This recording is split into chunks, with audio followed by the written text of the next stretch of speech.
ध्येय टीवी के daily MCQ कार्यक्रम में आप सबका स्वागत है और मैं हूं विवेक ओझा।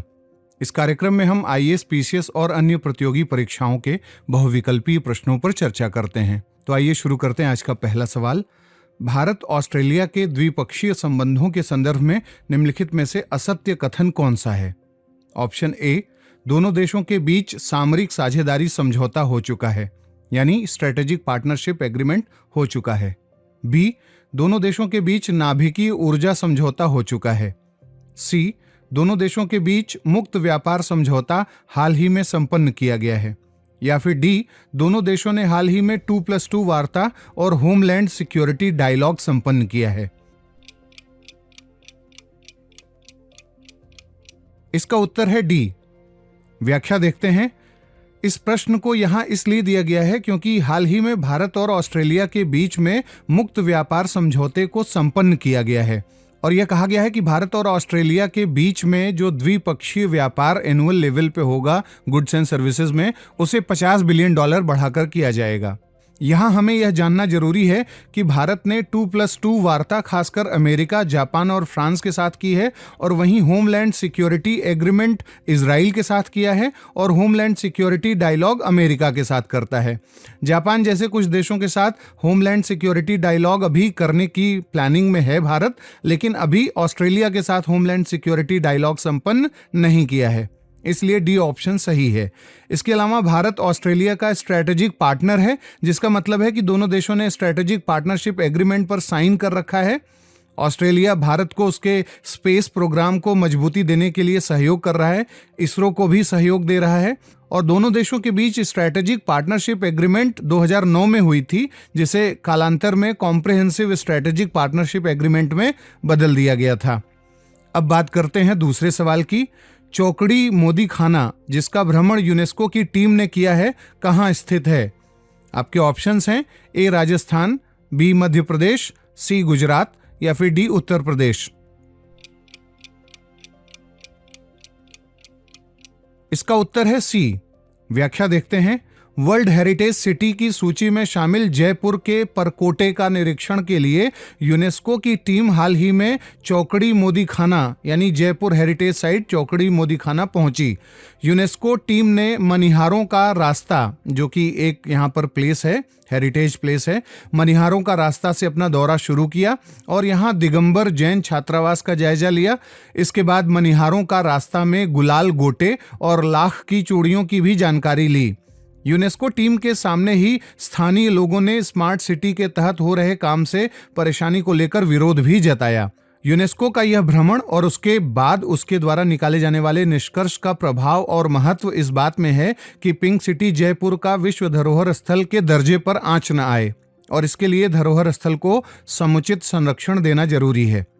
अब बात करते हैं तीसरे सवाल की। इक्विप प्लेटफॉर्म हाल ही में किस संगठन ने लॉन्च किया है? आपके ऑप्शंस हैं ए यूएनडीपी और वर्ल्ड बैंक ने, बी डब्ल्यूएचओ और वर्ल्ड बैंक ने, सी यूनिसेफ और डब्ल्यूएचओ ने या फिर डी यूएनडीपी और यूनिसेफ ने।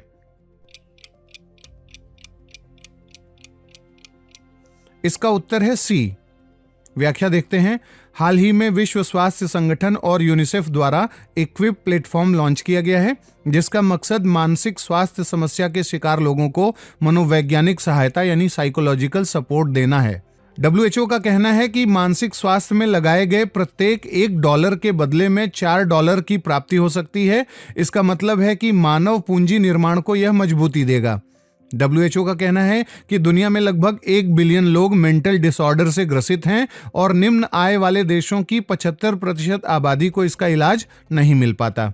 विश्व स्वास्थ्य संगठन और यूनिसेफ का कहना है कि विकसित और मध्य आय अर्थव्यवस्था वाले देशों में मेंटल हेल्थ सर्विसेज तो मिल भी जाती हैं, लेकिन अफगानिस्तान, इथोपिया, यमन जैसे दुनिया के कई देशों में इस मामले में स्थिति बहुत खराब है और इन्हीं बातों को ध्यान में रखकर विश्व स्वास्थ्य संगठन और यूनिसेफ ने इक्विप प्लेटफॉर्म को विकसित किया है, जिसका फुल फॉर्म है ensuring quality in psychological support. अब बात करते हैं चौथे सवाल की। भारत तुर्कमेनिस्तान द्विपक्षीय संबंध के संदर्भ में निम्नलिखित कथनों पर विचार करें। पहला, वर्ष 2022 में भारत और तुर्कमेनिस्तान के बीच राजनयिक संबंधों यानी डिप्लोमेटिक रिलेशंस की स्थापना की 30वीं वर्षगांठ मनाई जा रही है। दूसरा ऑप्शन, भारत 1991 में तुर्कमेनिस्तान की स्वतंत्रता को मान्यता देने और 1992 में औपचारिक राजनयिक संबंध स्थापित करने वाले पहले देशों में से एक था। उपरोक्त में से कौन से कथन सत्य हैं? ए केवल एक, बी केवल दो, सी एक और दो दोनों, या फिर डी न तो एक न ही दो।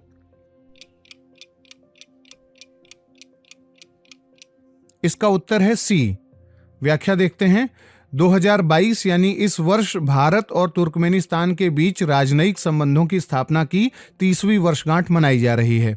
इस अवसर पर भारतीय राष्ट्रपति रामनाथ कोविंद 1 अप्रैल 2022 को तुर्कमेनिस्तान की राजधानी अशगाबाद पहुंचे। उनके आगमन पर राष्ट्रपति को तुर्कमेनिस्तान की परंपरा के अनुसार बच्चों द्वारा ब्रेड और नमक की पेशकश की गई। तुर्कमेनिस्तान में डिजिटलीकरण अभियान का उल्लेख करते हुए भारतीय राष्ट्रपति ने कहा कि भारत अर्थव्यवस्था और सेवा वितरण के डिजिटलीकरण में एक वैश्विक लीडर है और तुर्कमेनिस्तान अपने डिजिटल के क्षेत्र को बेहतर बनाने के लिए भारतीय कंपनियों की विशेषज्ञता का उपयोग करने पर विचार कर सकता है। इस अवसर पर भारत और तुर्कमेनिस्तान दोनों देशों के राष्ट्रपतियों की उपस्थिति में आपदा प्रबंधन यानी डिजास्टर मैनेजमेंट, वित्तीय खुफिया क्षेत्र यानी जो फाइनेंशियल इंटेलिजेंस एरिया है, संस्कृति और युवा मामलों के क्षेत्र में 4 समझौता ज्ञापनों यानी मेमोरेंडम ऑफ अंडरस्टैंडिंग और सहयोग कार्यक्रम पर हस्ताक्षर किए गए हैं। अब बात करते हैं आज के 5वें और अंतिम सवाल की। निम्नलिखित में से किसके द्वारा भारत में मानव तस्करी रोधी प्रकोष्ठ का शुभारंभ किया गया है? आपके ऑप्शंस हैं ए राष्ट्रीय मानवाधिकार आयोग, B national crime record bureau, C राष्ट्रीय महिला आयोग, या फिर डी सामाजिक न्याय और अधिकारिता मंत्रालय। इसका उत्तर है सी। व्याख्या देखते हैं। राष्ट्रीय महिला आयोग ने मानव तस्करी के मामलों से प्रभावी तरीके से निपटने में सुधार करने, महिलाओं और लड़कियों के बीच जागरूकता बढ़ाने के लिए और मानव तस्करी रोधी इकाइयों के क्षमता निर्माण और प्रशिक्षण में वृद्धि करने के लिए और कानून का प्रवर्तन कराने वाली जो एजेंसियां हैं यानी लॉ इन्फोर्समेंट एजेंसीज हैं, उनकी जवाबदेही बढ़ाने के लिए हाल ही में एक मानव तस्करी रोधी प्रकोष्ठ का शुभारंभ किया है। इस प्रकोष्ठ यानी ये जो सेल है या ये जो डिवीजन है, इसकी स्थापना कानून का प्रवर्तन कराने वाले अधिकारियों के बीच जागरूकता बढ़ाने और उनकी क्षमता निर्माण में वृद्धि करने के उद्देश्य से की गई है। यह प्रकोष्ठ क्षेत्रीय, राज्य और जिला स्तर पर पुलिस अधिकारियों और अभियोजकों को लैंगिक समानता के प्रति संवेदनशील बनाने और मानव तस्करी से निपटने में सक्षम करने के लिए प्रशिक्षण और कार्यशालाओं का आयोजन करेगा।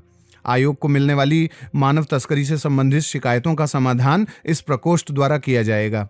राष्ट्रीय महिला आयोग ने यह पाया है कि मानव तस्करी से निपटने के रास्ते में आने वाली प्रमुख समस्याओं में पीड़ितों के लिए पुनर्वास का अभाव और इस अवैध व्यापार से बचाए गए लोगों और उनके परिवारों के प्रति असंवेदनशील रवैया शामिल है। तो इन सब समस्याओं के समाधान के लिए राष्ट्रीय महिला आयोग काम करेगा। तो ये था आज का हमारा डेली MCQ कार्यक्रम। आपके 5 में से कितने सवाल सही हुए, कितने गलत, आप हमें कमेंट बॉक्स में बताएं। अगले कार्यक्रम के साथ जल्द ही हाजिर होंगे। नमस्कार।